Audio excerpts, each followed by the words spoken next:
it's like these guys like Kyler Murray and these younger guys, like they're so phenomenal. They're not underrated. Gosh, you've like stumped me on that one, because I actually don't think that there is someone, and maybe it's just because I chase 2.5-year-old twin boys around Yes. all day long. And so my brain, since the Super Bowl kind of finished, I haven't really gone down the rabbit hole of the NFL lately, other than the major headlines.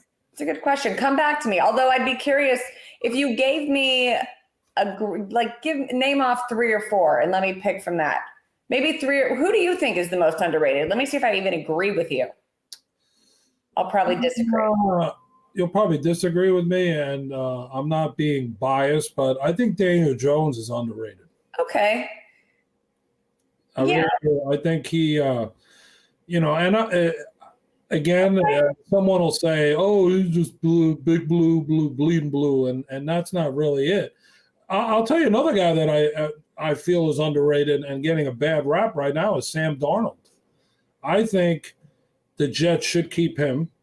I think with the new staff that's there and the new offensive coordinator, I believe that Sam, and you got to get pieces around him as well. He could be a great quarterback. I really do. I'm a fan of his. I think he's underrated. I think both the New York quarterbacks are underrated.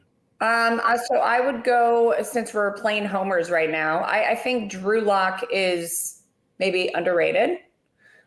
Again, but he needs a solid offensive line around him. And until you have a solid offensive line around you, I don't know that it's really fair to call.